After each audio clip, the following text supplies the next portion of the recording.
Why did I set the... I saw that. Yeah.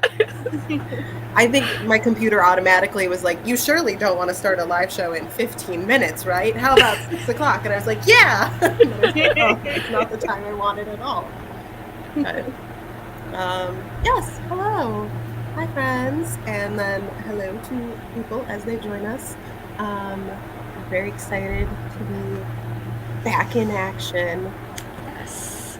Ready to talk about the Blue Castle. I was going to hold it up. You can't tell what mine is. The Blue Castle by Ellen Montgomery. Ooh, that's Ooh, I like your cover, too. Pearls. Yeah. We'll give a couple minutes buffer here just to kind of ease into things. But I guess while we're kind of getting settled, if we want to do our little round robin introductions, just who you are, a little bit about your channel / bookish content, and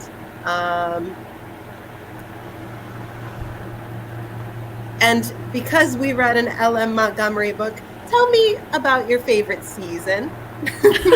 That is a very Ellen Montgomery question. I like that. What is your favorite kind of tree? I could go first. So, hi everyone, I'm Cara. My channel is Wilde Book Garden. I read very widely. That's kind of like one of the defining traits that doesn't actually tell you much. But I read a lot of like fantasy, historical fiction, classics obviously, contemporary, nonfiction, most things really. And I also read across all age categories. That's very important to me. I actually just recently did basically I did Goodreads' job for them because they cut the middle grade and children's category and I'm livid about it. So I did yeah, and it's bullshit. I'm like really, really mad about it. So I made my own Choice Awards. It's still like those books are on Goodreads. Right. But yeah, there's no list. Like they did not have any voting for middle grade or children's books or picture books. Like nothing. Which I'm gonna be mad about till the day I die. So I just was it only like 1 year between them like consolidating those groups and then just being like never mind? Yeah. So they have always just lumped all middle grade books, like no matter the genre, no matter if it's nonfiction or fiction, it's all just always been together, which is kind of annoying. Like even like young adult only has like 2 categories, but at least they get 2 categories. And then last year they combined middle grade and picture books, which is annoying because those are very different and they both deserve attention. And this year they're just like, what if we just don't do anything? So I did it instead. So that's kind of the little intro to my channel lately. But and my favorite season, it's winter. Like I live in California for context, so like my winter is like very nice and mild, but I just really like cold weather. Christmas is my favorite time of year. So yeah, and also I think winter has always been my favorite because even though summer I got a longer break from school, for some reason winter always like was the no pressure break, because like I feel like at summer you were expected to like do stuff to prepare for the school year or for college applications, whereas with winter it's like I just get to be left alone. It was nice. So I'm Taylor. My channel is PageScreenTaylor. If I ever revive it, I have tripods. I have a tripod now. All I need is the time and the will. More medication. And usually when I post or when I read across the board as well. Mostly romance, classics. I'm on a little bit of a nonfiction kick, but mostly romance, classics, and fantasy tend to be what I really enjoy. And in terms of my favorite season, so I currently live in New England, and I feel like there's nothing like a New England fall. It's just, when you think of fall, it is fall. You've got like the changing leaves, you've got like the cute little fall outfits, you've got cider, donuts, mulled wine, and the like weather is like chilly, but it's not frigid. It's perfect. Yeah. Love that. And I'm Julia. Yeah, hi, it's the channel.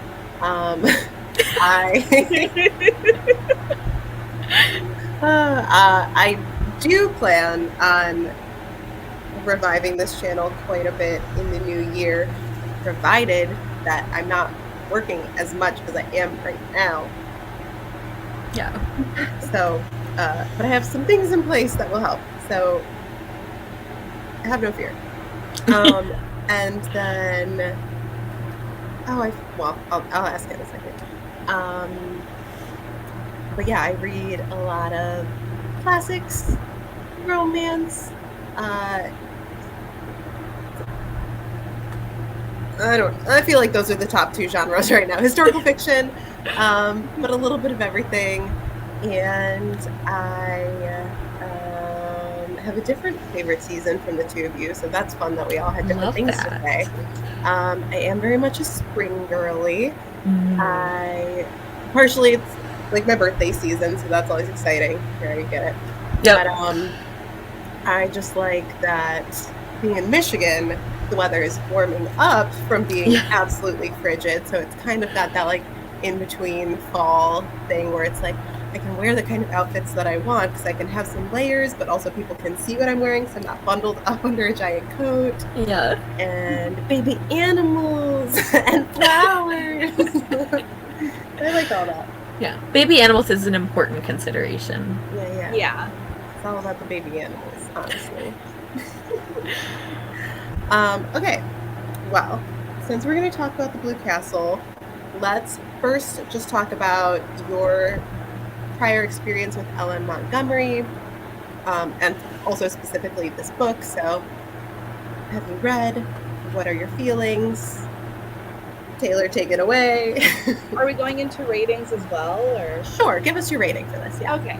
So I read at least, I don't know how many Anne of Green Gables books there are. I know there's at least 2 because I read 2 as a kid growing up. Do I remember them? No. Do I remember Anne was funky? Yes. That is one of the most important things, really.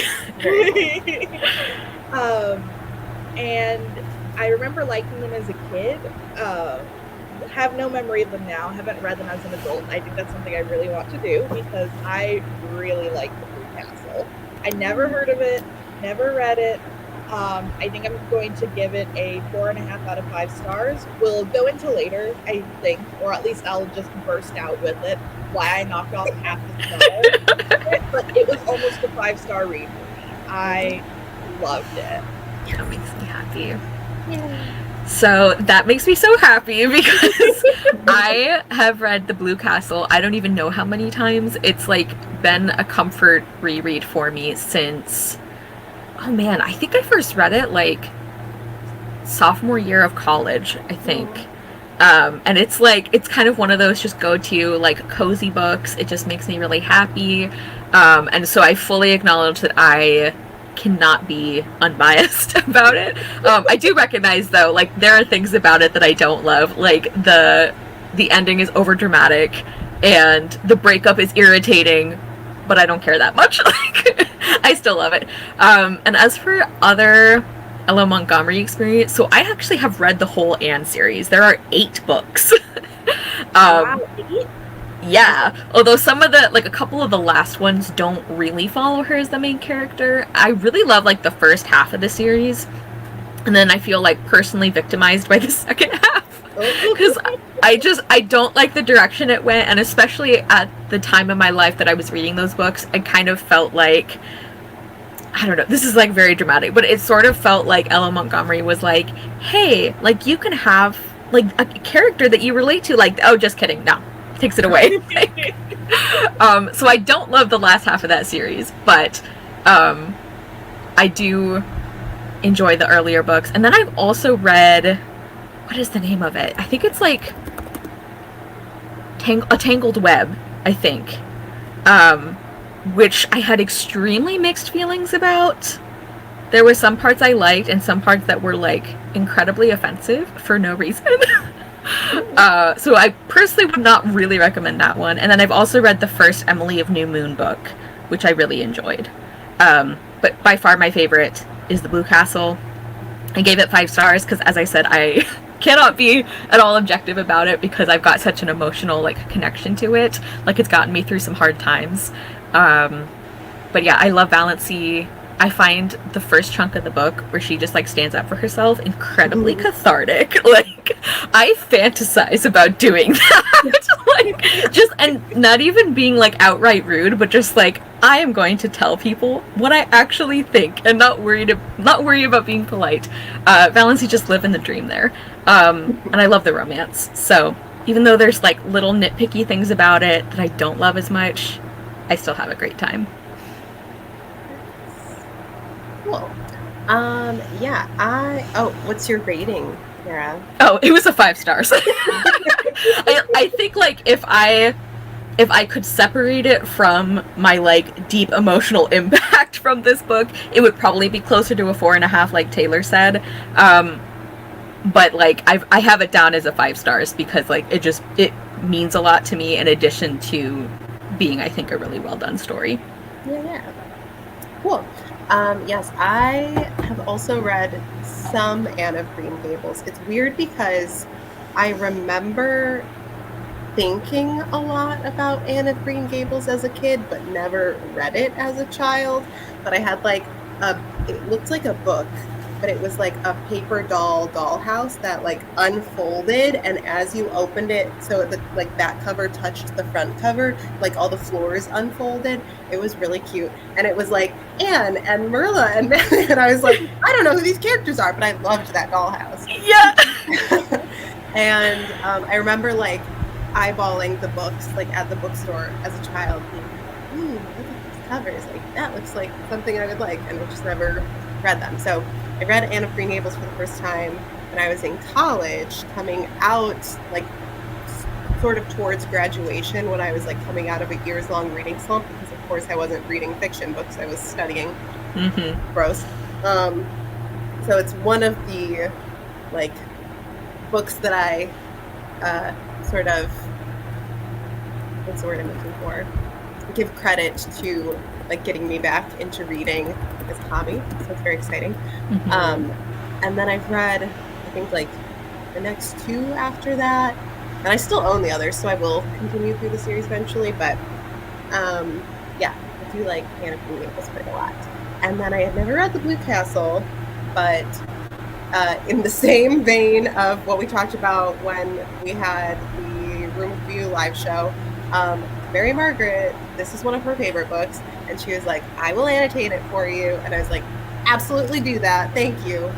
And it's just so cute because she was like, the cover that I found is ugly and I don't like it, so I'm gonna cover it up for you. And I was like, thanks. It's not even that bad of a cover, honestly, but I think it's like the way, if I can cover it, it's like this one, and just like Barney with his turtleneck just looks kind of dorky. So I like the homely cover. But anyways, a little Phantom of the Opera copy of the book. Yeah. So I also gave it 4.5 stars, though. I really, really liked it, and I think it. I can see, Cara, what you're saying about like the objectivity of it, because if and you know this about me, I'm such a pacing girl, and it will bother me forever that we just get all this info dumping right at the end of the book. I'm like, couldn't we have done anything but this? Like, Yeah. But yeah, I really loved it, and the writing was so cool. Okay. Yeah.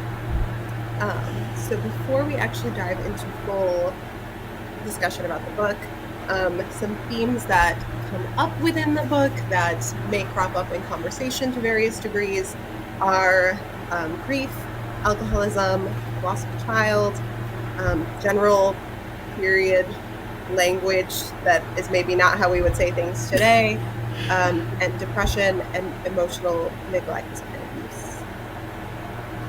And then I guess just also lots of talk about death. Right, yeah. That bothers you. Yeah, like medical diagnosis adjacent stuff. Yeah. Like terminal illness. Yes, exactly. Terminal illness. That's a good way to phrase it, yes. But let's start with a good old classic character breakdown. We love it. We need it. And of course, we're going to start with Valency, because what an icon. Love her so much.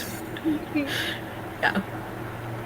I love my girl. I love my girl. What can I say? is the moment. She is. Valency, like this whole book is like Valency turning into that bitch, and I love it for her. No, but I truly love her. I love her character arc. I feel very similarly actually for this book and Persuasion, because they have kind of a similar like older main character who's like finally appreciating herself and finding other people who appreciate her, and it's very like rewarding to see Valency get to be happy finally.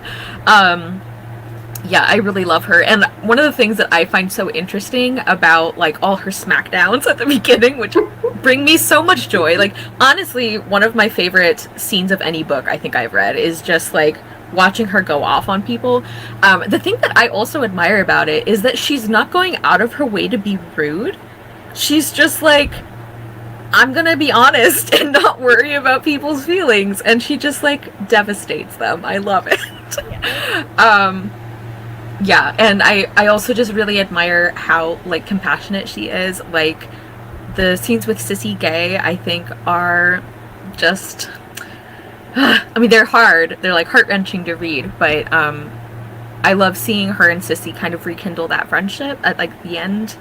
Yeah, I guess like Valency is just a really good balance for me of like sassy but also very kind. Like she's just such a good person, and it's really nice to see her get to be happy finally. Love it. Yeah, I agree with everything you said. I just really enjoyed her character, and I think she resonated a lot with me, and I don't know if it's the same for you guys because we're all around the same ages. Yeah. Yeah. She's 29, I'm 27, and I'm like, I also feel that almost, you know, or like that, what is it, mid-adulthood ennui. Yes. Yeah. And I just felt like it was really relatable, and that, like, I don't know, you explained it all so beautifully, Cara.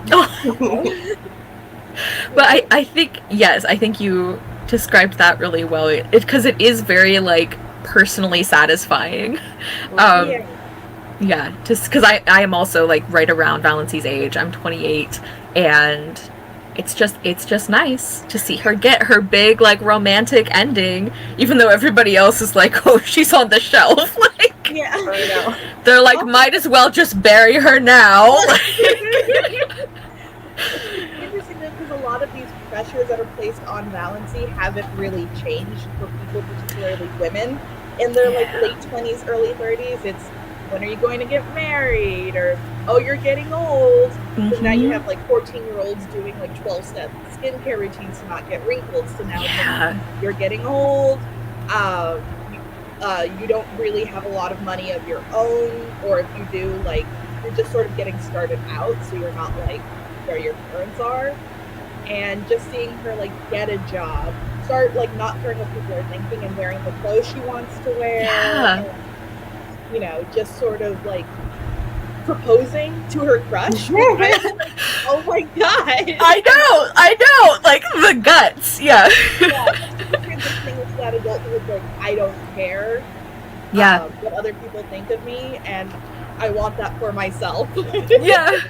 And something that I do really love about Valency and like the whole story is that she is allowed to have both. Like, she is becoming very independent. Like you said, Taylor, she gets a job. She helps people when she wants to. She wears the things that she wants to. Like, she's allowed to be very independent and make her own decisions, and she also is allowed to find romantic love, and in a like somewhat traditional way, you know, because I mean she does propose to the man she loves, which is unusual. Who's also like a total outsider too. Yes. So. Yeah. But we also hear from her like at the beginning of the book when she's sort of having this revelation after she gets the diagnosis, and she's like realizing like, what have I done? Like, I haven't even made me happy. She like finally admits to herself, she's like, I do want somebody to love me. I want to fall in love. I do want to have a baby. You know, like she's allowed to have both things. And I think that's something that even books written now sometimes struggle with balancing like female characters who want to have kind of traditional forms of happiness, and also being allowed to be independent and make their own decisions. Yeah, and like having read other things by Ellen Montgomery, I feel like this is one of the most successful like versions of that in Valancy.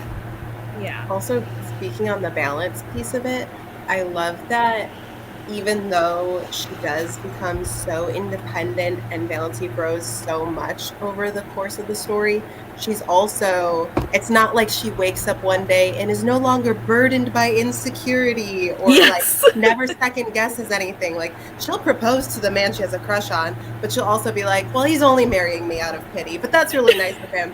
So it's like, it's still nuanced, and Yes. it's believable that she's changing this quickly because she also isn't always fully changed on the inside yet. She's still like learning that piece. Yeah, and she still feels like herself. Like, even though her outward actions are so different at the beginning versus like the middle or the end of the book, it still feels like an earned character arc that we can enjoy because she is still the same Valancy. She's just like allowed to do more things that she wants to.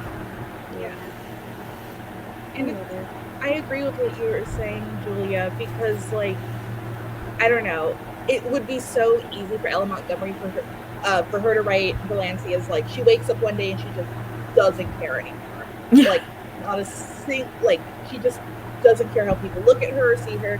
But it's really nice to also see her sort of working through herself or negotiating with herself. Like, even when she bought the green dress and she was like, she put it on and she's like, no, it's too much, and she saves it for like a party. Even just that little bit there just really shows how like well characterized she is. Yeah. Or when she's like, no, we can't get married by him, he'll convince me not to. Like, I gotta go to the different church. Like, that's so funny of her. Yeah. And then Barney's like, wow, I never knew it was that easy. Like, like, this is great. Yeah. Should we move on into Barney then? Let's do it. A natural segue. Yeah. I guess already, I guess I should just blanket statement, there will be spoilers throughout this whole thing. We're not holding back, clearly. So, yeah. Thoughts on Barney? I loved him. What a guy. I don't know, that cover you have, Julia, where he's wearing a turtleneck, I'm like, that's not my Barney. We would never. He always dresses a mechanic. Yeah. But I don't know. I loved watching him slowly fall in love with Valancy. I love that he called her Moonlight. I like read that and I was like kicking my little feet. Like, Yeah. A little one of these. Yeah. Does he always make the best decisions? I would say no. He's not a humble man, right? I mean, what can we expect? I thought he was kind of a jerk when, like, Valancy was reading back John Foster to him, and he was like, shut up! Like, after finding out that he was John Foster, I was like, okay, I get it, because if someone started reading my words to me, I also would be like, shut up. I love when he's like, he says something really beautiful about the trees, and Valancy's like, oh, that sounds like John Foster, and he's like, how dare you? Like, what have I ever done to deserve that? John Foster, what a hack, I hate that guy. The very first time that something like that happens, where she brings up John Foster around him, and he's like, pish. I texted Mary Margaret, I was like, how dare this fool say pish when he's the author? I know this about you. Yeah. I can tell you. And then the whole time I was like, yeah, I'm so right about this. Yep. Very gratifying. Yeah. I love Barney as well. Like, he's one of those character types I love where he's like, oh, like bad boy with a heart of gold. Actually, it's all gold, no bad boy. Like, everyone just thinks that he's like a troublemaker, and he's actually not. He's just like, I don't care about anything, so I'm just gonna start all these rumors that I robbed a bank and also killed people and also like am money laundering. Like, he's like, I don't care anymore. Which again, is that a good choice? No. but like I understand why he did it, because he was, you know, he was having issues emotionally. But yeah, I love him, and I love that he's like, he also is like a romantic, even though he acts like he's not. And I also just really enjoyed seeing him fall in love with Valency. Like, the scene with the train.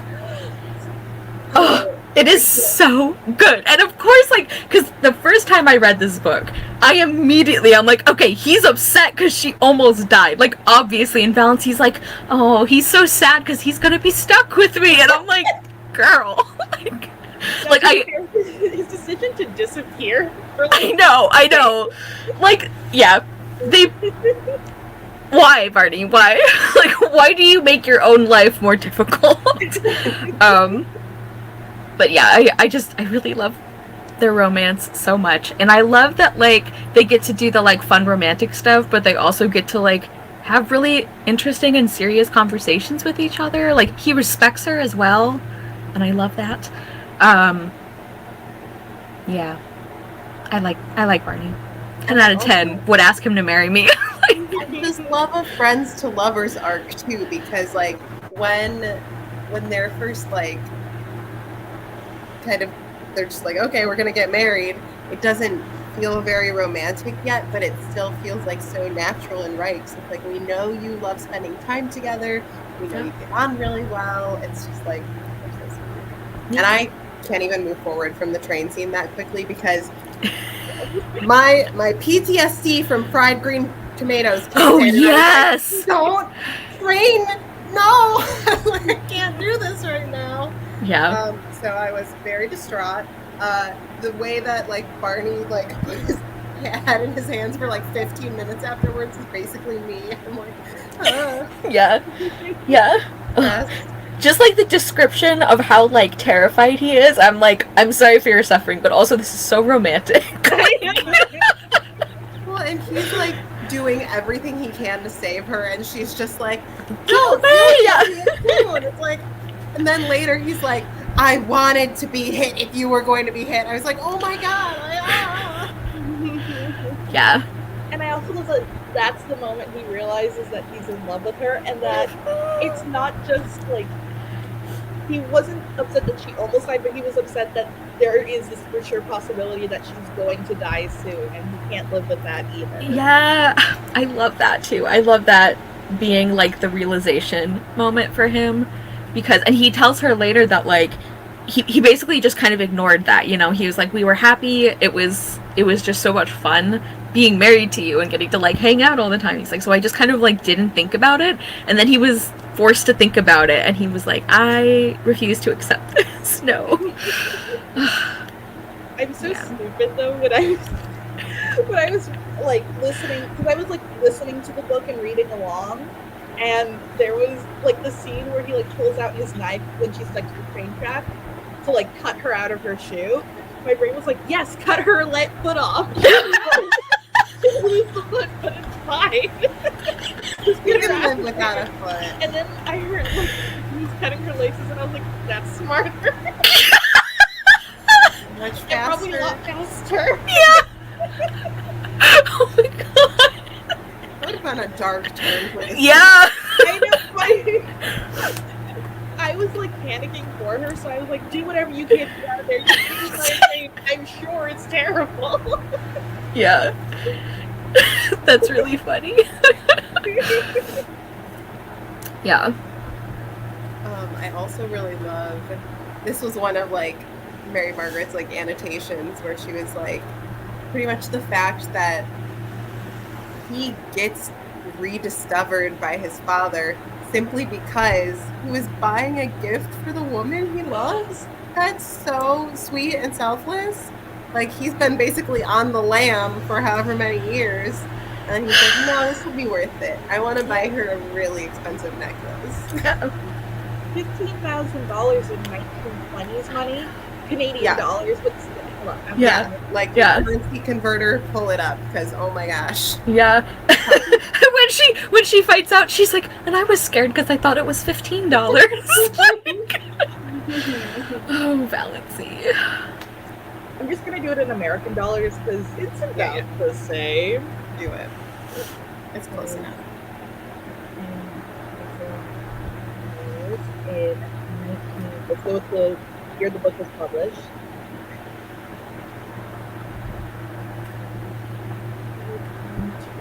2023.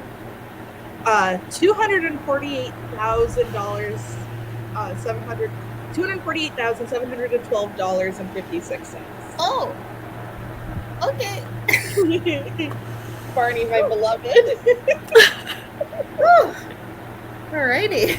That's quite a lot for a necklace. Yeah. Love that for Valancy. Yeah. Holy moly. Wow. Any other thoughts on Barney before we carry on? Just A+ love interest all around. I don't like that. Oh, sorry, Taylor. Oh, you go ahead. I was gonna say, I don't like that when Alan Tierney wants to paint her, he's like, no, you can't paint my wife. I assume it's because he didn't want, it seemed like it was maybe because he didn't want to be discovered by his family, or I don't know. It seemed like there might be a practical reason for it, but I'm still excuse you, no, it's Valancy who gets to decide. Thank you. He did take it to Valancy and didn't answer for her to decide. That's true. I kind of assumed that, and maybe this is me just trying to romanticize Barney. He was playing along, oh, that's not my wife. Yeah, that's true. He does kind of do that. Sorry, that's just me giving him a very generous reading. I can see that though. Yeah. What was I going to say? Oh, while I kind of liked the reference to his writing room being Bluebeard Castle, he and Valancy joked about him having dead wives strung up there a lot. And if I were Valancy, after a while, I'd be like, I don't know. He talks about it quite a bit. Yeah. Take a little peek and just make sure. Yeah. I was in for the joke. I liked it. I was like, yeah, you guys are crazy.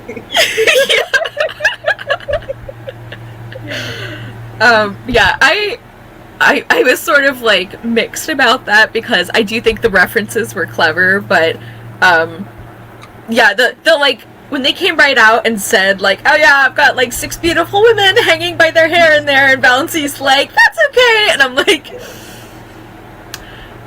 okay. But kudos to her for never actually going in there until I she know. was I just need to write a note. Oh yeah. Oh. She's oh, I guess he's John Foster, and she's not the biggest deal right now. Yeah, did she even mention it in her letter? She was you can probably afford a divorce, bye. Yeah. That is true. She finds out her husband is her favorite author, and she's good for you, happy for you, sweetie. I have other more important things to do. Yeah, it doesn't even register with everything else going on. She's huh. Anyways, gotta go. Yeah.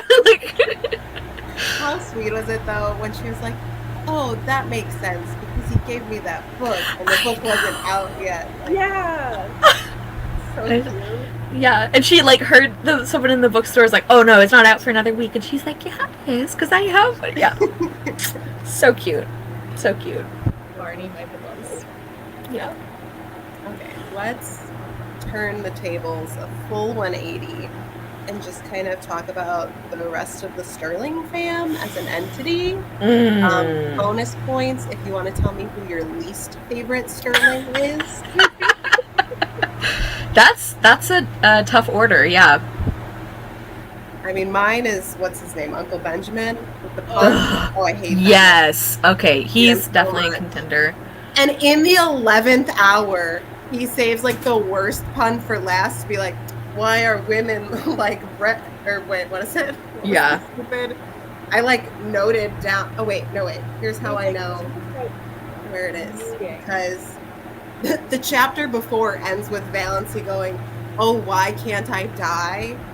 And then he says, "Why are good husbands like bread? Because women need them." And I wrote, "Why can't I die indeed?" Give it a rest, sir. Yeah. I don't even know who my least favorite is. I think, like, the one that I feel most, like, personally upset about for Valency is, like, when she's talking about all the stuff when she was little with, like, Olive, and how, like, everybody, like, they took, like, her buttons from her, they took her, like, literally dirt, and they're like, you don't get to have your own dirt, Valency, like, but that was more about how other people treated Olive than Olive herself, sort of. Yeah. I had a hard time with Valency's mother as well, just because, I think because, like, that, like, her mom had, like, way more power over Valency's, like, day-to-day life, and it's like, if you had just shown her, like, a tiny crumb of affection at any point, like, I feel like it would have been, like, it could have made a big difference, you know, like, her other family members also sucked, but her mom, I think, was, like, had even more influence over how much Valency's life sucked. She also had, like, a duty to protect her from her family members that also sucked, and joked about, what is it, how she stole jam once for years. Joke. I know. Or, like, the teaspoon. Every fucking year they're like Aunt Wellington or whoever is like, well, it was a match set and I could never use it again. And it's like, oh my god. Like, they don't even know that Valency had anything to do with it, first off.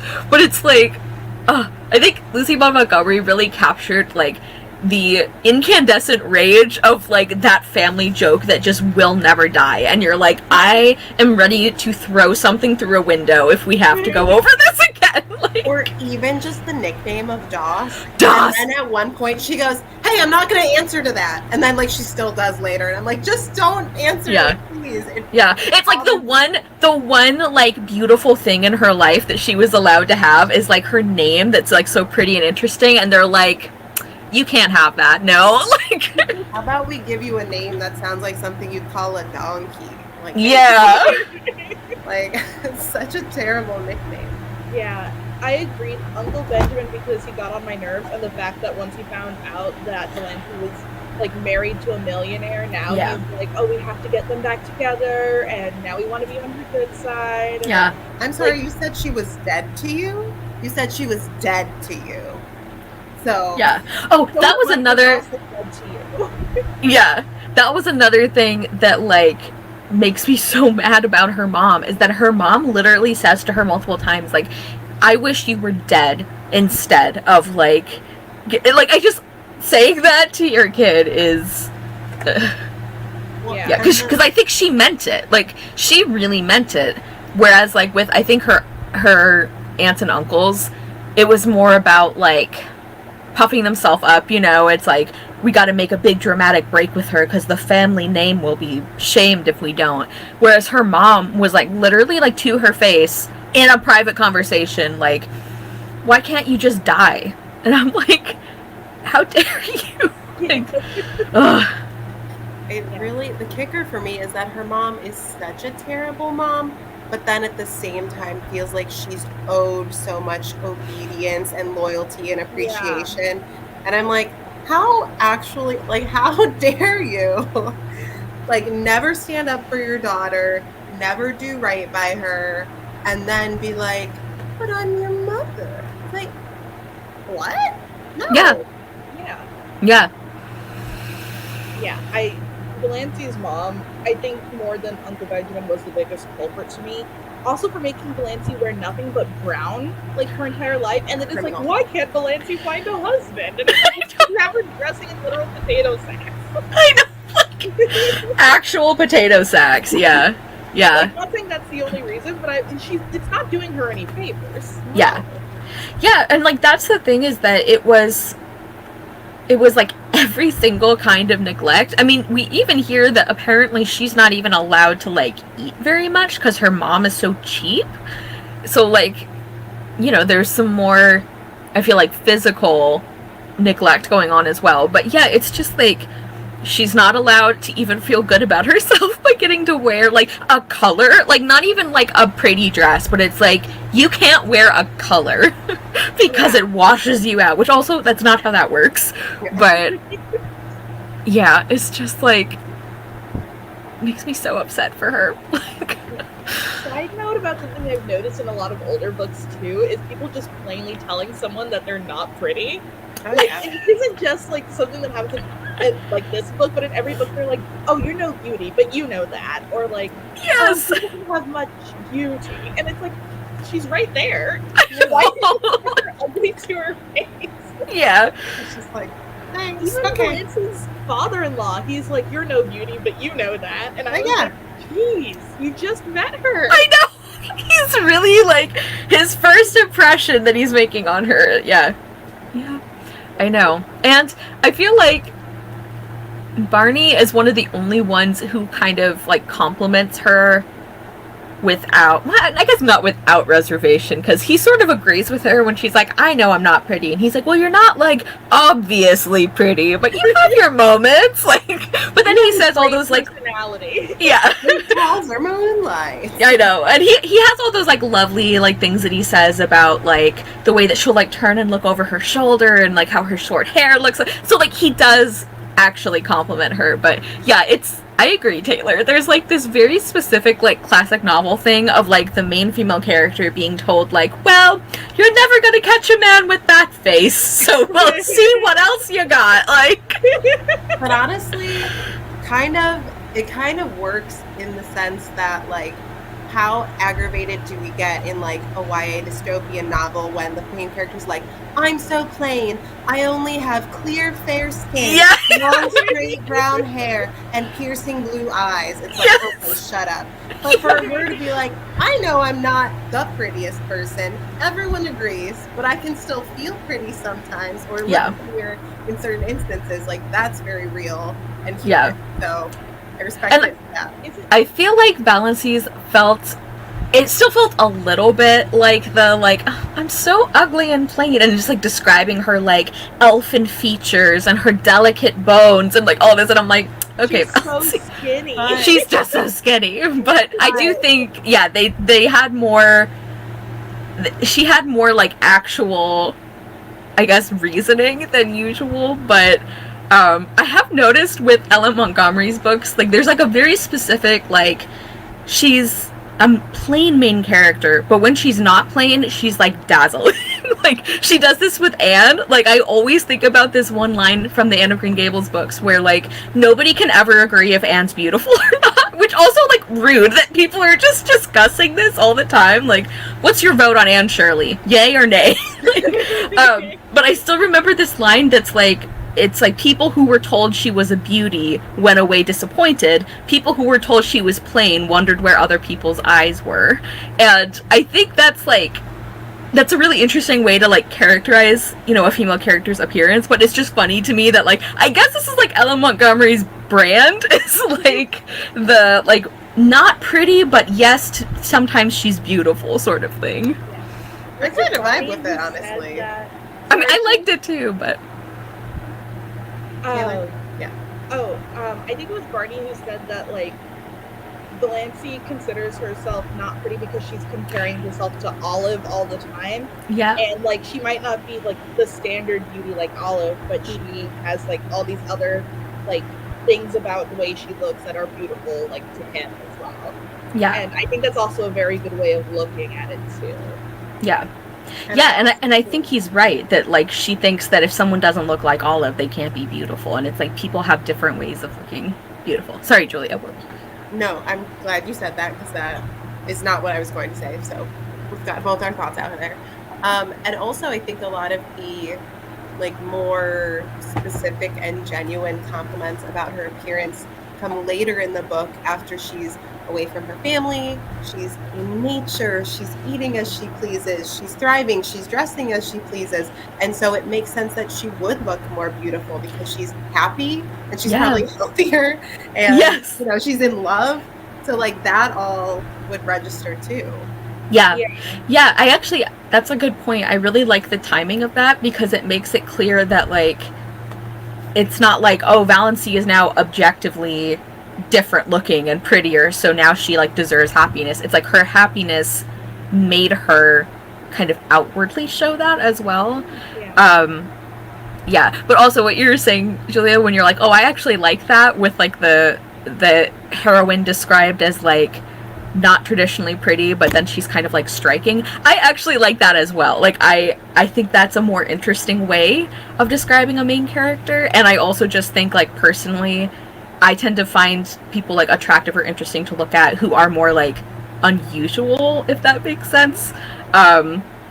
But I just think it's funny that like that seems to be Ella Montgomery's sort of version of the like, I'm not like other girls. Like I have red hair, which is hideous. And I know that like back when the Anne books were written, it was considered very unattractive. But it's like, it's funny reading it now, like in modern times, and Anne's like, oh, my green eyes, my vibrant red hair, like my freckles. I'm plagued by freckles. Yeah, I'm freckles on our faces. Yes. I think Anne just missed her moment. Like, yeah. That's true. Something you said earlier, Cara, about comparing this book to Persuasion also reminded me about how as Anne Elliot gets more confident and starts standing up for herself, she also, who apparently was like plain, because she was old at 27. Hideous old hag Anne Elliot, yeah. But she started looking more beautiful because she felt more confident, and that confidence is what gives her beauty, and I felt it a lot with this book as well. Yeah. And I think that there's a lot of truth to that as too. Like, once you're living your best life and living for yourself, I think a lot of that inner beauty will come forth. Yeah, like happiness is like attractive, like both in like a literal sense of like people want to spend time around you, but also like yes, of course you look your best when you're feeling good. Like, yeah, I really like that as well. Also, like the fact that her like heart pains go away, which at first I thought it was going to be like diagnosed as anxiety, because when she was like, whenever I'm around my family, my heart starts like racing and it hurts, and I'm like, oh honey, you're like, let me tell you, like that's anxiety. And then it only came back like when she was married to Barney, when he was like gone for a few days because of a storm, and I was like, it's anxiety. That actually, yeah, that would make a lot of sense. Yeah, but it is this like medical diagnosis that I don't think is real, because it's like a shock of joy. I know. I was like, okay, doctor, like I prescribe you one shock of joy.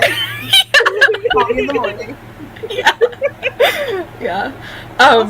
Oh, sorry. Go ahead. No, go ahead. Mine was off topic. Talk about with this book and my It's like topics. If you have any more questions, Julia, I am sorry for like. We're just going. Yeah. I just wanted to bring up the doctor calling Delancey an idiot for not getting a second opinion after he had diagnosed her as terminally ill. Straight up to her face. He's like, you idiot. Yeah. Like, I know, I couldn't believe it, because like, overall, I feel like he's kind of one of those like gruff but kind underneath it. Like, I like him, but yeah, when he's like, idiot, why didn't you get some? It's like, because she believed her doctor. Like, why? How are you like literally victim blaming her for believing that she?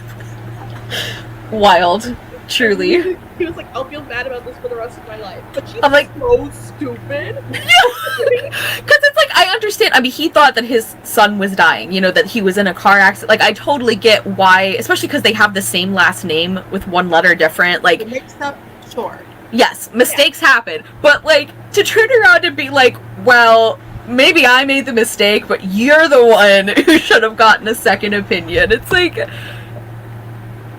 it's your fault for trusting me, Valency. Like, what an odd argument for a doctor to make. Do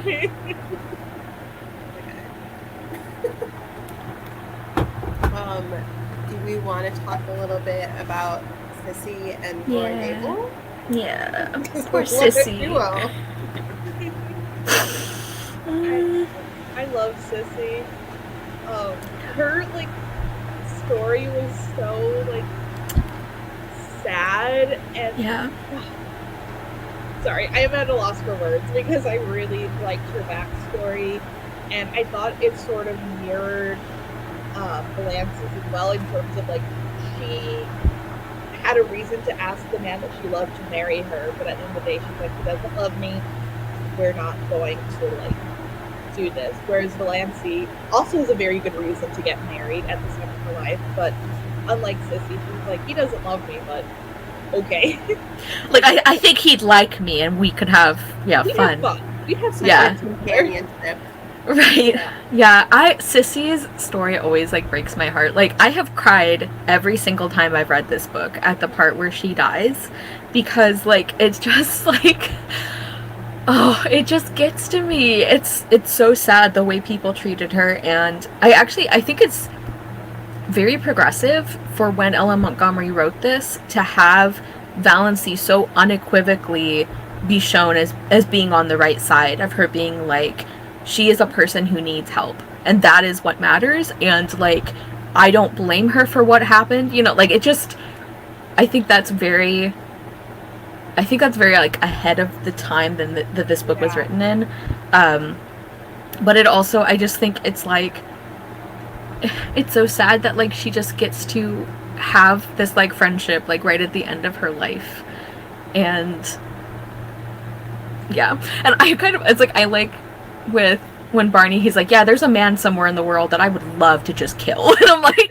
okay, a little violent, but, like, I totally vibe with the sentiment. Like, it just, yeah. Like, I think the anger is properly directed here. And that part where, like, so she dies and, like, her dad isn't there, and he comes home, and Valancy tells him, and he says, like, oh, she always used to, like, run out and meet me, she was such a pretty young thing, like, she used to be such a good little girl, and Valancy's like, she was always a good little girl, and I'm like, I can't, like. Also, Sissy talked about her baby that passed away, and her saying, like, I would hold him and, like, bite his little face, because, like, he was so soft, and I was like, that's so, like, sweet. I mean, my parents used to pretend to, like, bite a kid, so I was like, oh, her mom ate her up, or ate him up. It was her son. Yeah, and I think, like, doesn't she even say that, like, one of the things that, like, hurts her most is that she won't even get to be buried next to him, and I'm like, that's so sad.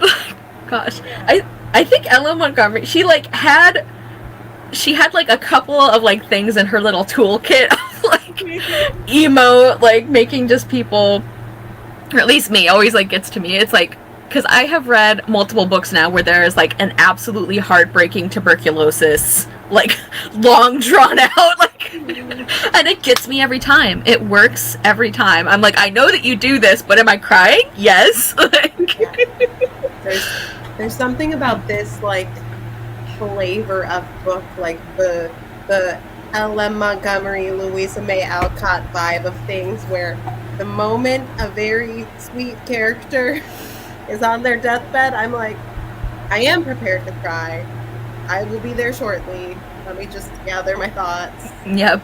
And then it was like so sad too. I mean, like, beautiful but sad, very poignant. That Valancy is, like, not so torn up to see her go. She's like, she's at peace. She can be free now. I'm like, this is so sad. Like, yeah, she's like, nobody can hurt her anymore. And I'm like, Valancy.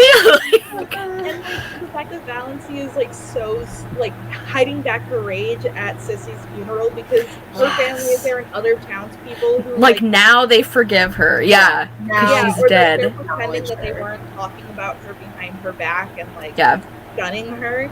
And now they just want to show up so that they look like good people. And the fact, too, that her parents are like, oh, or not her parents, her family's like, we can acknowledge her again. Because now it's not like, this is our crazy relative who public opinion has shifted. Our martyr. Yes. Who's doing a good deed. It's like, shut up. Yeah. The whole time. And, like, I can't believe, sorry, I wasn't even going to bring him up. Sorry. No, do it. Bring him up, I swear. We just get introduced for, like, a chapter and a half to a widower who's just barely mentioned, and I'm like, no, tell me more. What do you mean? 9 children? Who's this man? Just blew my mind. It's funny because, like, I always, when I read that part, I was like, oh my god, Valancy dodged a bullet. Julia's like, tell me more. I want it for story, but I thought we were about to get, like, buckled up for such a wild plot ride where, like, he was going to be pursuing her.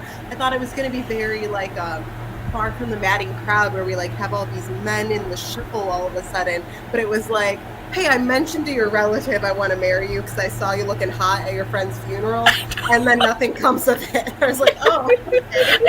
Like, the like, very blatant, like, I was checking you out at this funeral, and I need a hot young wife, like, to take care of my horde of children. And I love when her cousin proposes this to her. Valance's like, he has 9 kids, and she's like, but 3 of them are adults. So he was and that's the selling point. Yeah. She's like, I mean, 1 or 2 of them are like about to graduate, so like really, there's only 5, and I'm like, I don't think that's how that works. Like, yeah. It's not very reassuring to be like, don't worry, a couple of them are your age. It's like, wait, what? Yeah, that's a good point. Yeah. Another thing that like made me so angry about the funeral, and like Valancy was like angry too, but it's like Abel refused to have any other preacher, even though he like never goes to church. He's like, we are Presbyterians. Like, and the minister was like, basically, we're gonna hope for the best. You know, like that was like the best he could do, is like he didn't even say anything kind about her. He's like, maybe. And like that was supposed to be, you know, very gracious. Like, it just, yeah, the hypocrisy. And I love when Valancy says, I think it's one of the quotes that I saved, when everybody is trying to talk her out of like helping Sissy, they're like, you know, she's a bad girl. She's like a fallen woman. You shouldn't do this. And she says, like, in a supposedly Christian community that like she has nobody to take care of her, and you should all be ashamed of yourself. And I'm like, Valancy, my girl. Yeah. Oh, cheers showing up right now. Hi, Cara. Hey. That's why it's a live show. You can enjoy it live, or you can watch it back later. Yep. Yes. All good. Yeah. I also, the part too that gets me, because I thought I was gonna make it through like Sissy's death scene without crying this time, which like, LOL. Why did I think that? But I think one of the parts that got me this time was the sort of like right before she dies, when like Valancy's watching her and she's like happy because like she sees something, and I just like, yeah, I'm in my feelings about it still. Like, yeah. And it's Abel's a very interesting character, but it is funny to me that I feel like he had quite an effect on like Valancy's growth and development.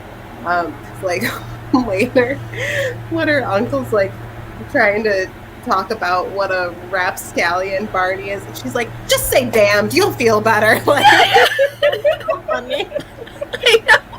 The part where like one of her cousins, this is like I think near the beginning, and she's like, do you know what Valancy said? And she's like, darn. Like, it was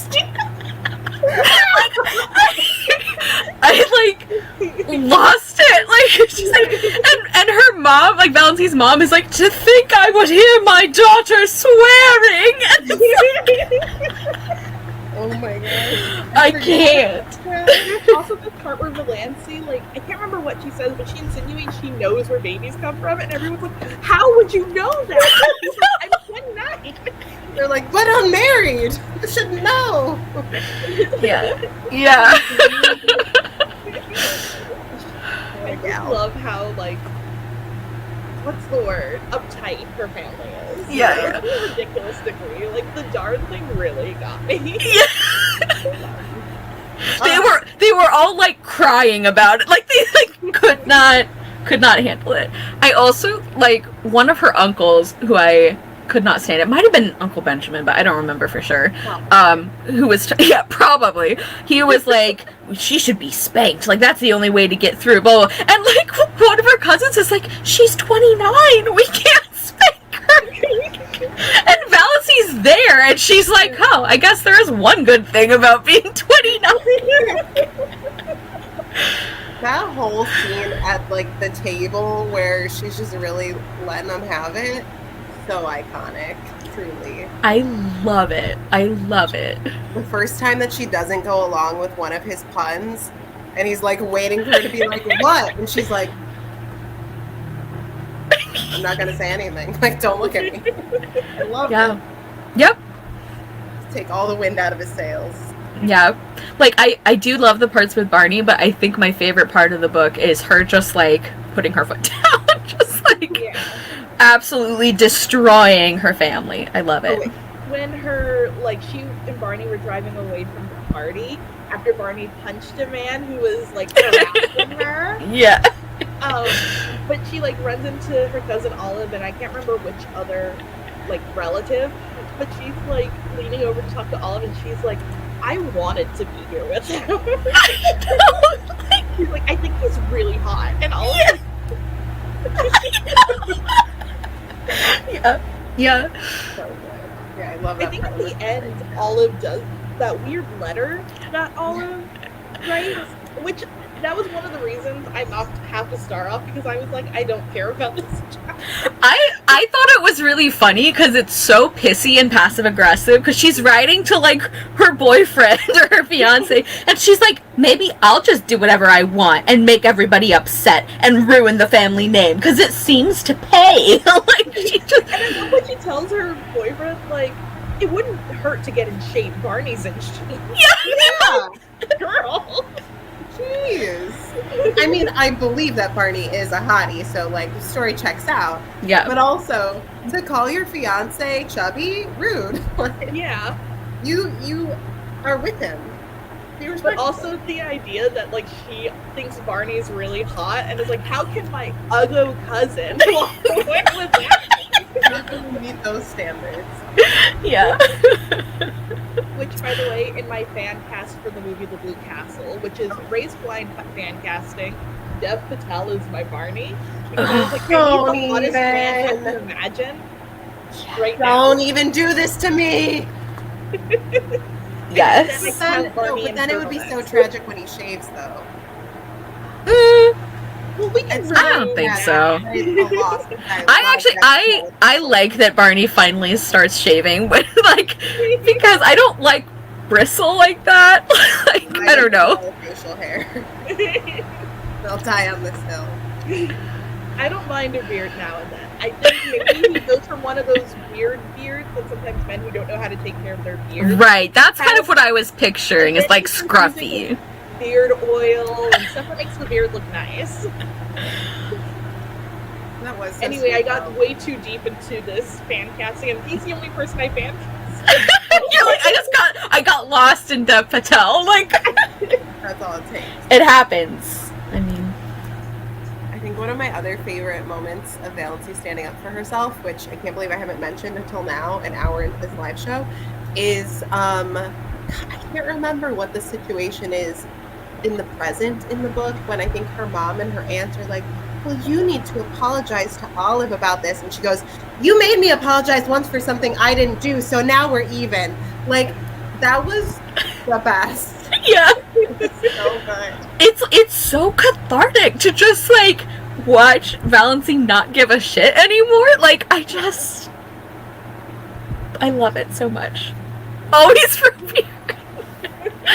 I'm particular about them, but I mean, Dev Patel does look great with one, so, like, I mean, that's the thing too, is like a beard on a hot man usually just makes him hotter, but on a man who doesn't know how to take care of his facial hair, as you were saying, like, sometimes it can lead you down the wrong road. That's not how you want to look. like the way that Valency was describing it, it kind of sounded like scruffy. Like, it was like not even an actual beard. It was just that, like, he was lazy about shaving. I don't know, like a few, like, bristles is kind of the vibe I got. It's like, Barney, you're hotter than this. No. You can do better. You have to shampoo and condition your beard. I know it's weird, but you have to do it. But I do like the idea of him being like, oh, I actually kind of like my wife, so maybe I should just, like, keep up appearances a bit. So. Well, no, and especially because he was like, you'd marry me as I am, and he's like, look at this, like, dirty overalls, beard, like, blah. And then when they actually are getting married, he's like, yeah, I shaved. I was like, I dressed up a little bit. Yeah. Yeah, I thought that was so sweet. Okay. On the actual like theme stuff, because mostly we've been just talking about how much we love these characters or hate these characters, depending on who it is. It's been like all feelings, like all vibes, no actual thoughts. That's our live show in a nutshell. I really want to talk about, obviously, nature plays a huge part in any Ellen Montgomery book, but especially this one. And in particular, I would love to discuss how the symbolism of nature ties into Valency's character development. And I have an example if anyone does not volunteer to go first. Oh, is it the rose bush? Yeah. Yeah, that's what I'm thinking of. Yeah, it's like, she like cuts it half to death and she's like, that's blooming! And I'm like, that's because you're blooming, Valency. Like, yeah. Your life, baby. She cut off those parts of her life that were like toxic to her. Yeah. And with that, she was able to bloom. Yeah. If you will.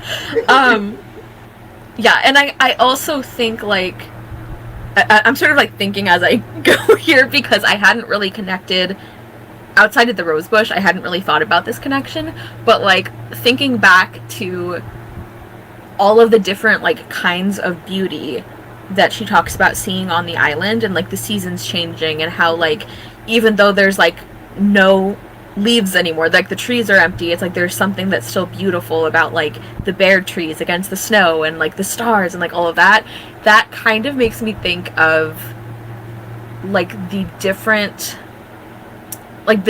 ways that people can be happy and like Valency getting to have different kinds. Like she doesn't have to just choose one. And I guess also in a more like literal sense of like different kinds of beauty, we were talking about with like Olive versus Valency having like a certain kind of look. So I don't know, that was just like wandering through my monologue. That's a good spitball. I like that actually, because that does really resonate with the ideas presented in this book. And I think it I also like how like her appreciation of nature is pretty consistent through the whole novel, because even before she's like actually spending time outside, you know, she's very invested in these books about nature and is like reading them secretly and quoting them. It's like her thing. And then, you know, later she like comes into her own and actually gets to experience more of that as well. And also, of course, falls for a man who loves nature. So accidentally marries her favorite author, like truly just living the dream. Like that is a modern romance novel waiting to happen. Yeah, actually marrying your favorite author. Oops. I love that. Yeah. There's also this association with like town and like civilization of being very like mean and corrupt and like literally damaging to Valency's health. And so when she gets back into to nature with her hot husband, she basically gets healthier and she sort of gets back to who she is really supposed to be outside of this sort of like stifling city environment. It's very Secret Garden of her. It really is. It really is. I haven't read The Secret Garden. Okay. Uh-oh, you can't tell Cara that. We have to read it next year. I do love The Secret Garden. I lost my train of thought because now I'm thinking about The Secret Garden. Sorry, like, got distracted by my other feelings. What were we just talking about? Civilization, nature.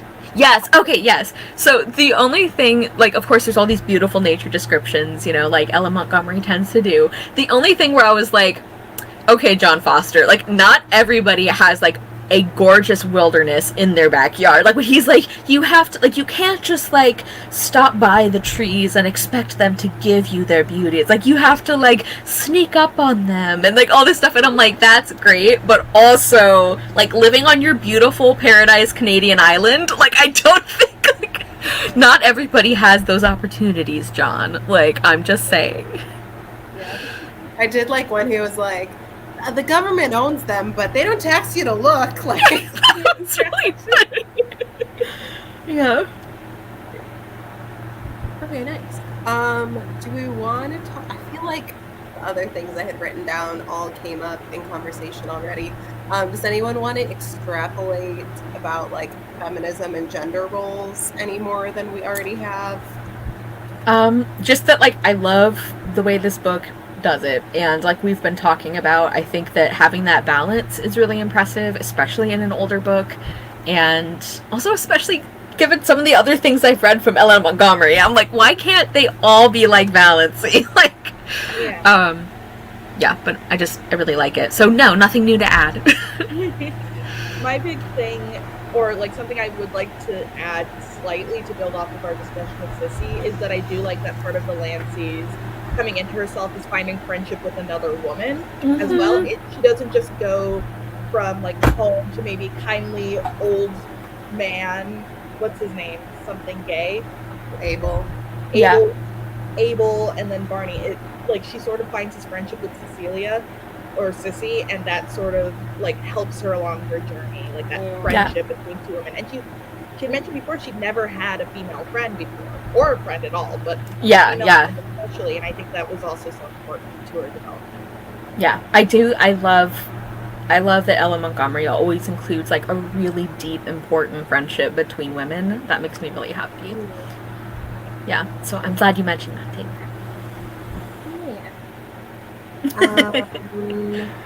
Anything else just burning in anyone's mind, or do we want to go on to quotes? I'm trying to think. I feel like I just word vomited. I know. And we talked about a lot of the like high drama moments. I mean, the ending always frustrates me because I understand that like it's going to be really hard for Valency to like fully break out of like, why would anybody want to spend time with me? But like Barney gives her that like incredible declaration of love, and she's like, you're just being friendly. And I'm like, Valency, oh my god, like he's like, it's just, even though it's a really short part of the book, like I procrastinated finishing it because it always pisses me off so much. And then that like they almost fight about it again because all of a sudden Barney's like, you don't want to marry me because of my dad, you're just like her. And I'm like, guys, could we not do this? You are both better than this. Like, we have established. So that's like the only other thing where it's like, if I were taking that more into account, that's what would make it like a 4.5 stars. But I love everything else enough to make up for it. Yeah. I was honestly... Sorry, go ahead. Go ahead. No, go.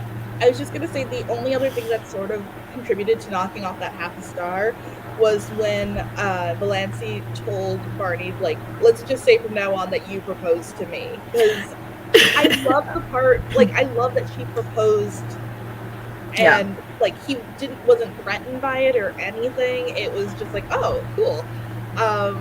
So I thought it was a nice touch, and to sort of have that very modern, honestly, I would say not even futuristic, because we still have in most, heterosexual pairings, it's usually the man who proposes to the woman. Yeah. But it felt very like modern and very empowering as well for Valancy. So I don't know. I didn't like that was taken away from her. I took it more, and I can definitely see that interpretation. I think I read it more as like, she's like, you can't tease me about this, okay? Which, like, I thought was kind of funny, and I thought that made sense, because I could definitely see Barney being somebody who would, like, bring that up and being like, yeah, I know, like, I fell in love with you too, but, like, don't you remember? You were the one to ask me, and it was, like, really fun. Like, I guess I took that more as, you can't embarrass me about it, rather than, like, I'm embarrassed about it. But yeah. I get what you mean. I like that reading. Because Barney would. I love him, but he totally would. Julia, what were you going to say before I kind of just jumped in? I don't know. I'm sorry. I sure don't know. I don't think it was like that deep. I think I was going to say that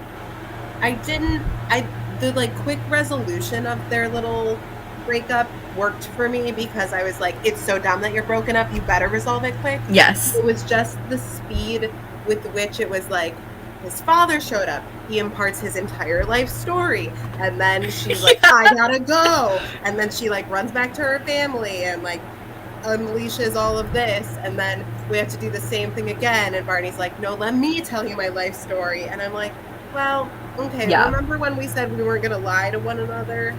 Maybe a few of these things, like just bits and pieces, could have been shared earlier, Barney. Yeah. Right. just a little, but maybe like, oh, I hated school, or like something. A little more communication would have been nice, Barney. Yeah, I think one of the parts that upsets me the most about the ending, besides just, how frustrating, like, I always hate a third act breakup, but I'm like, this one feels extra stupid. Like, I don't like it.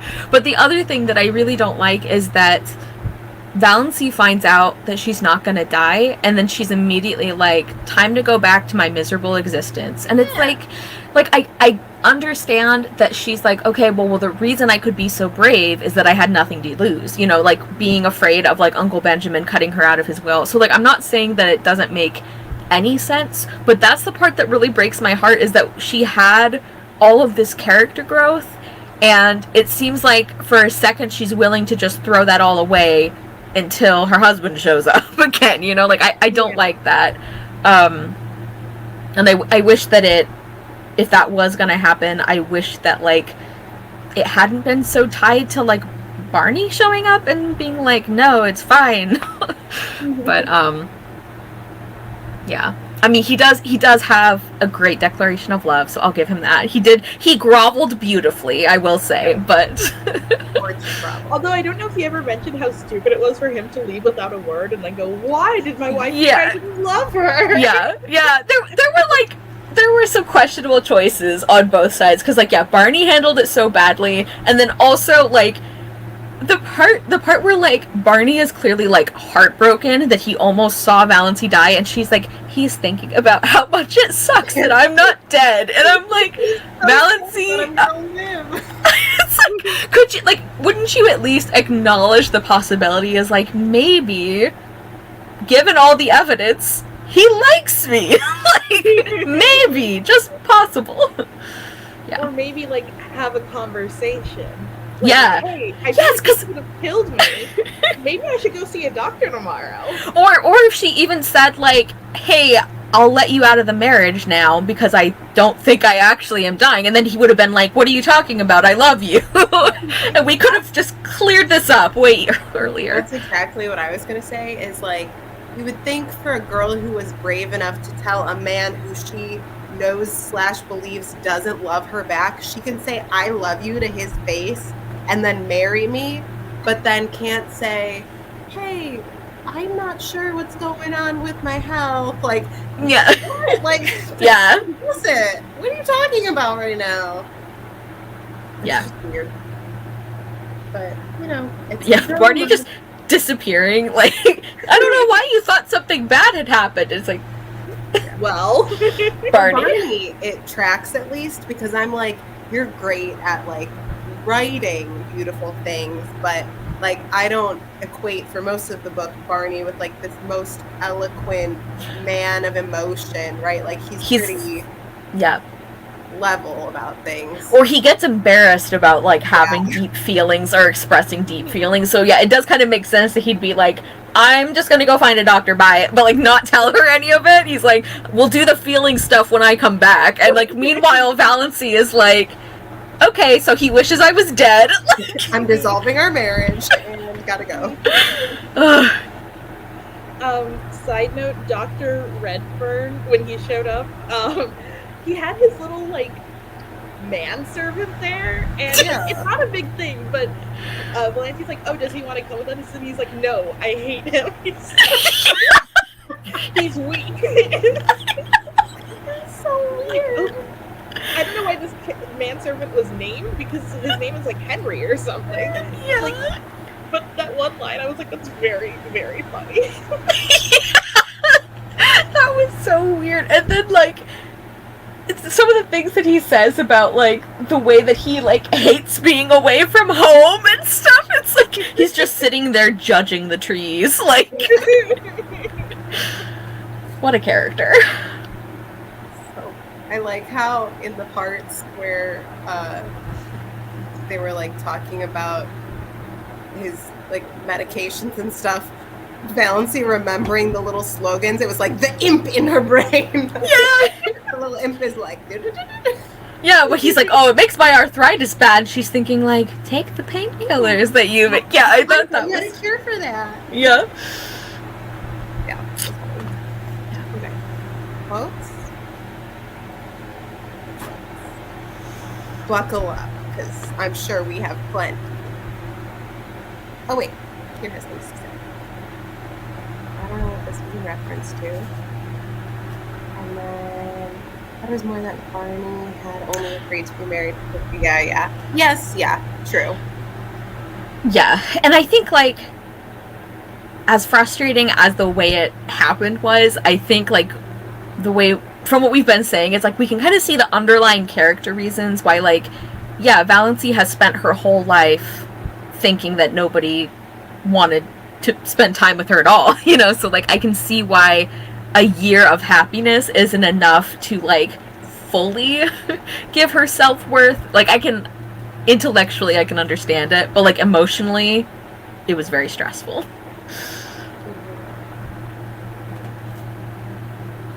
Who wants to kick us off? Someone have something ready? I do have some ready. Oh, Taylor, you go first. You go first. You sure? Yes. I was going to read the love declaration. Do it. Let's So I don't know if that was start off with a bang. Like Wait, before you start reading, everyone just get your mental image of Death all ready to go. Julia, no. I'm ready. Hit it. Okay. Love you, girl. You're in the very core of my heart. I hold you there like a jewel. Didn't I promise I'd never tell you a lie? Love you. I love you with all there is of me to love. Heart, soul, brain. Every fiber of body and spirit, thrilling to the sweetness of you. There's nobody in the world for me but you, Valency. And as much as I love his nickname for her of Moonlight, which like I'm picky about nicknames anyway, I love that he uses her name there. Yeah. Yeah, is that the one with the passage after it where she's like, oh, that was the first time he used my name, and she like melts? Because I also Maybe. melted. Yeah, I'm with you, Valency.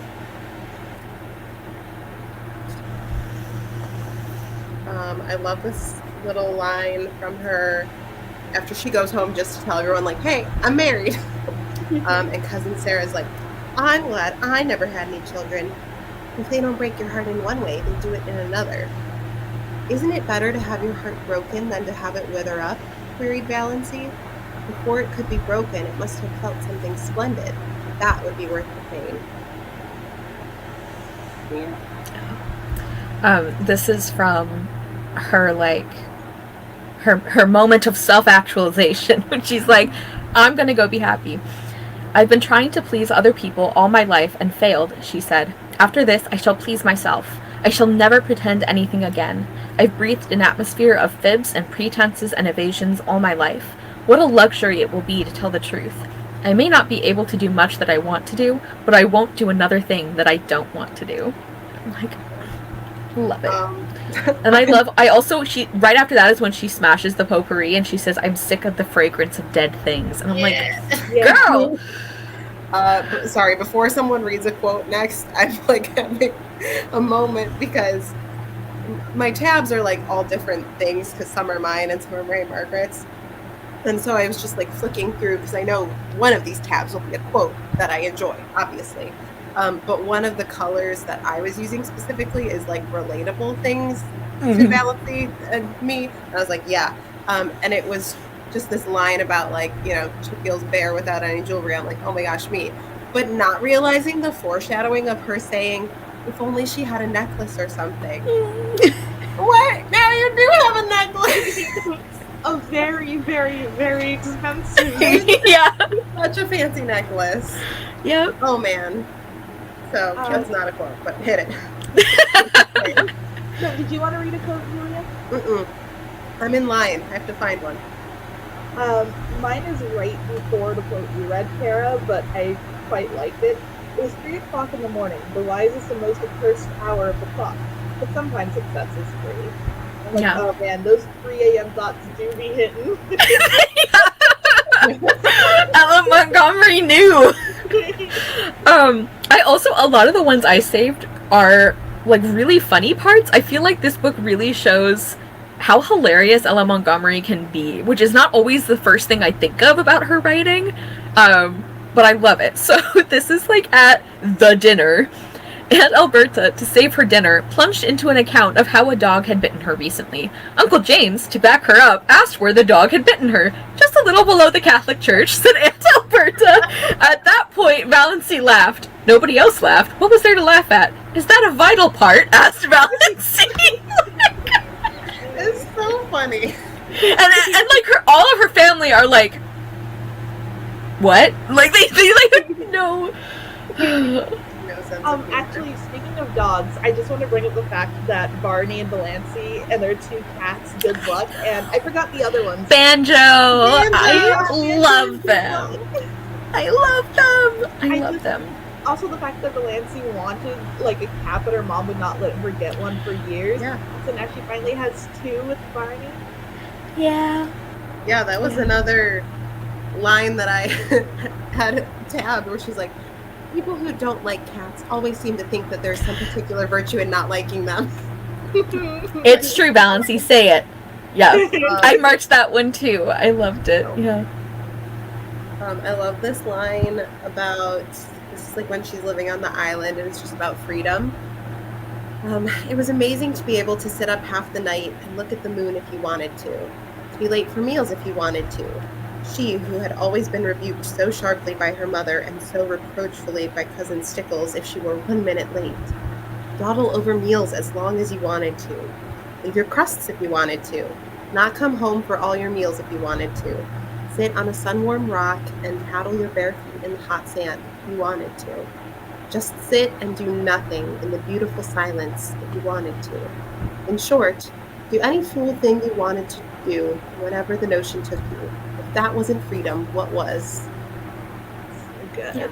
Yeah. And something I love about this book is that it really shows like the huge difference, small gestures or like small not relationships like that aren't important, but like little things matter so much. And like I think it would be easy to look at like Valency's life and write it off as like, oh yeah, like, you know, her family is like strict, I guess, but like she's okay, you know, she's taken care of. And it's like, no, because she was like emotionally starved basically. Like Yeah. I feel like this book really shows that like that does matter, you know, like caring about people matters. Yes. Sassmaster Valency strikes again. I love it. This is the one that I was talking about earlier. Sissy Gay is dying, she said, and it's a shame and disgrace that she is dying in a Christian community with no one to do anything for her. Whatever she's been or done, she's a human being. And then right after that, as, well, you know, when it comes to that, I suppose she is, said Uncle James, with the air of one making a splendid concession. It's like, what a piece of shit. Like, I just... I have one that is like, after a while, when she realizes she hadn't had like one of her heart attacks for a while, which calling them a heart attack reminds me of that guy in SpongeBob. That's like every night I lay in bed until my heart attacks put me to sleep. I was born with glass bones and paper skin. Valancy core. But she's realizing how happy she is and like how happy she is with Barney. I'm afraid heaven will be very dull after this past year, thought Valancy, but perhaps one will not remember. Would that be nice? No, I don't want to forget Bert. I'd rather be miserable in heaven remembering him than happy forgetting him. And I'll always remember through all eternity that he really, really liked me. It's literally the page I have my finger in right now. Oh no, I'm so sorry. I love it. I love it. Yeah. Yeah. Kier, yes. Yeah. Nobody dreamed that Valency was dumb in their presence merely because she was afraid of them. And I love, Kier, that you said, like, deep inner world. I think that's what I was trying to get at, is, like, this book really shows how much that matters. Yeah. Also, I found this really funny. This wasn't even the quote I saved this page for, but Mrs. Frederick saw that she must stop crying if she wanted to regain control of the conversation. It's like, of course she did. Like, this bitch. Like, together. I gotta be the leader of this. Yeah. She's very dramatically having hysterics until other people start talking, and she's like, whoa, whoa, whoa. No. Like, the conversation isn't about me anymore. absolutely unacceptable. Yeah. Oh, here's a fun one that I just found underlined about my least favorite character, Uncle Benjamin. Barney is saying, I've made her happy, and she was miserable with her friends, so that's that. Uncle Benjamin stared. It had never occurred to him that women had to be, or ought to be, made happy. Yeah. I hate you. I hate him so much. It's fun too because men always complain that women are so emotional, but then they're like, wait. They have emotions? Yeah. It's like, oh my. It? I have one that like I really liked. A lot of mine are about Valancy and Barney because I really like them. But one of the things I loved is that their relationship is built off of like this solid foundation of friendship as well. And I'm a big believer that your partner should be one of your best friends. So when he is talking to her after their big fight and he's coming to be like, wait, I wasn't bad. He says, and then I found you, the best and jolliest, dearest little pal and chum a fellow ever had. Witty, loyal, sweet. You made me believe again in the reality of friendship and love. The world seemed good again just because you were in it for me. I'd have been willing to go on forever just as we were. I knew that the night I came home and saw my home light shining out from the island for the first time, and knew that you were there waiting for me. After being homeless all my life, it was beautiful to have a home. To come home hungry at night and know there was good supper and a cheery fire and you. Yeah. I love it. And I love too that like it's not one of those like jaded like, oh, I hate everything. Oh wait, I fell in love with a woman. I guess women are maybe people. It's like he was friends with her first, and like that is what restored his faith in humanity. I love that. Yeah. I think there was another one.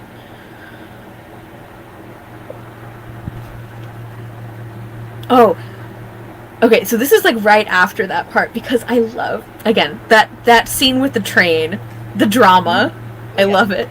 He says, but I didn't realize what you actually meant to me till that moment at the switch. Then it came like a lightning flash. I knew I couldn't live without you, that if I couldn't pull you loose in time, I'd have to die with you. I admit it bowled me over, knocked me silly. I couldn't get my bearings for a while. That's why I acted like a mule. But the thought that drove me to this hall timber was the awful one that you were going to die.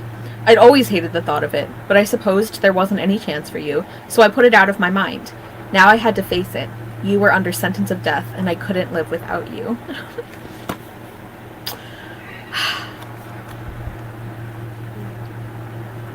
Oh, Barney. I have a feeling Barney's going to win a Classy this year. I mean, let's just say he's looking very competitive.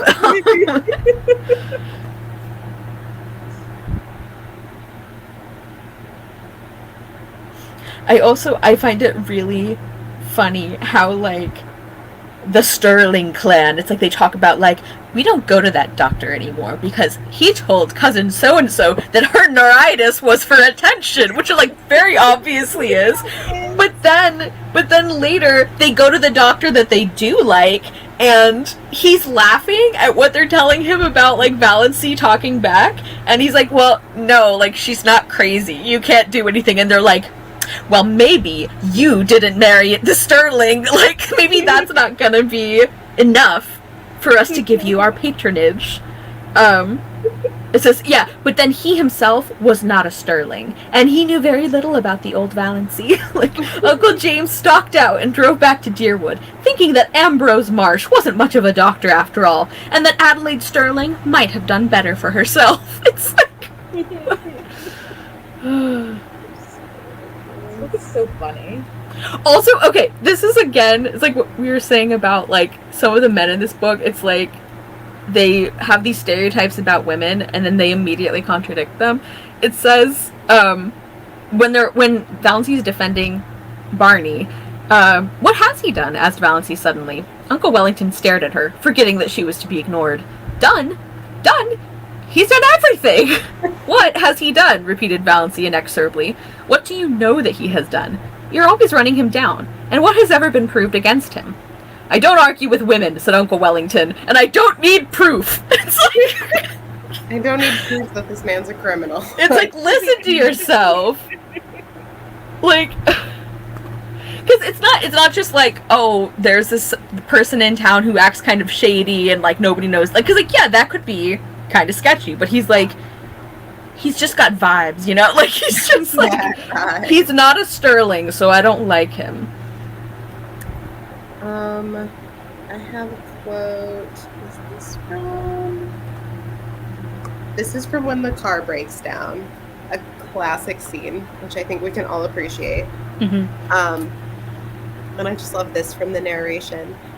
As far back as she could look, life had been dull, colorless, savorless.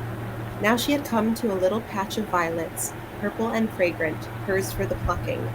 No matter who or what had been in Barney's past, no matter who or what might be in his future, no one else could ever have this perfect hour. She surrendered herself utterly to the charm of the moment.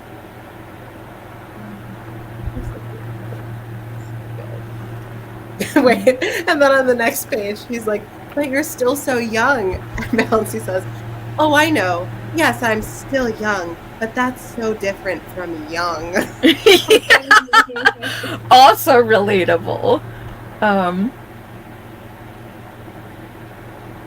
Side note, I like that they used the word hussy back then, because Uncle Wellington tells Valency a hussy for driving with Barney at night. Man. He's a shameless little hussy, and I'm like, very funny. Yeah.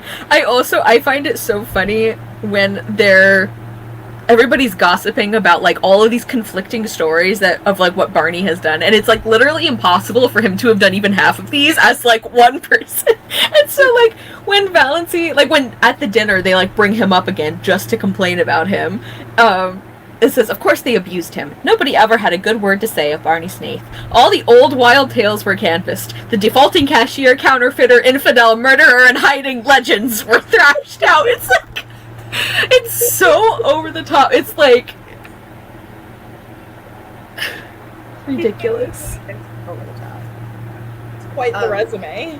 Yeah. Like, you alluded to this part earlier. I love it so much when the car's broken down and Olive and I forget who she's with, Uncle Wellington, drive by and are like giving them gas. It's like, what's more shameful, to help them or to leave them there alone, unchaperoned?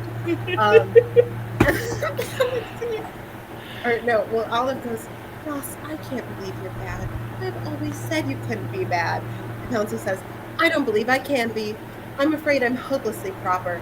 I've been sitting here for 3 hours with Barney Snaith, and he hasn't even tried to kiss me. I wouldn't have minded if he had, Olive. That she like so specifically. What's that, Julia?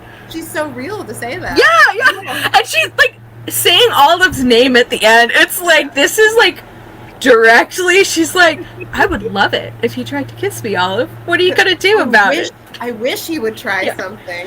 Or like the part like where Valency, I think it's when she goes home and she's like, yeah, I'm married, sorry, like can't match me up with that widower because I'm already married. And they're all like, what the fuck? Like, and she's talking about how it doesn't matter because she like loves Barney and like likes him, and they're like, whoa, this is a little inappropriate. And she's like, says something about like none of that matters, like you telling me what a good match it is. None of that matters compared to the feeling of Barney's arms around me, blah, blah, blah. And they're all like, oh my god, Valency! And she's like, what? And they're like, there's no need to be vulgar! She's like, that's my husband. And she's like, wouldn't it be more inappropriate if I didn't want him to put his arms around me? But like, oh my god, like... the same level of overreaction to darn. It really is. Like, all of her family members are about to, like, keel over because she's like, I like it when my husband, like, puts his arms around me. And they're like, what a little slut. Like, what have we done wrong? A hussy. Yeah. Meanwhile, I'm like, yes, Valency, be the hussy you always wanted to be. Be the hussy within. Like, yeah. I really want this adapted into like an office-style comedy because the way the family acts is very like over the top, and I feel like Valency could do a really good like Jim in the Office look, but not the way they did Persuasion, the Netflix Persuasion adaptation. Nothing the way they did Persuasion. Don't do that. Nothing should be done the way Persuasion was done. Yeah. Oh, Valency. I love her so much. An icon, a queen. Like, she is. It's that Lady Gaga gif of like amazing, incredible, never been done before. Like, She's all of the above. mm-hmm. Anyone have anything else? Any final thoughts? I think I'm good. I feel like We've done like good. if I'm not stopped, I will just not stop. I know. We've covered so much ground. We really did. We really did. Yeah. I'm so happy you guys loved it because obviously I love it. And I'm glad because it helps boost my stats for the classies. That's right. You're doing the stats. Yeah. That reminds me, I should probably update my Goodreads so you don't have to go searching. Please, because I have previously watched back every live show to find your ratings, Taylor. It's not Taylor. fun. Would you expect anything else from me? Yeah, so we always take December off. We just relax, enjoy the holiday season, wrap up the year casually. We'll be back probably sometime early January to do our Classies, our annual Classy Awards, where we do silly superlatives and we rank our favorite and least favorite books and lots of fun stuff. Roast some characters while we're at it. And then Taylor, you'll have the book in January. Yeah, I should have grabbed it before this live show, but just pretend you see it. Photoshop it in. 100 Years of Solitude by Gabriel Garcia Marquez. And I am really excited. I've been wanting to read this for a while. And I hope it's good. And we start off the year with a bang. And I believe, Cara, you're hosting the Classies this year, right? Yes, the Classies are going to be on my channel this year. And can't wait. I mean, most trash man is always a competitive category. But I feel like this year we actually have some strong contenders for like best man as well, which is much more rare. Yeah. So it'll be fun. Yeah. I think that's it. Yeah. So, without any further ado, Taylor, Cara, thank you so much for all of your, as always, lovely input and insight and incredible commentary. I was thinking of another N word. And we will see you all sometime the next one. We'll let you know the day before. I know. We're going to try to actually, we'll see. Yeah. Okay. Bye.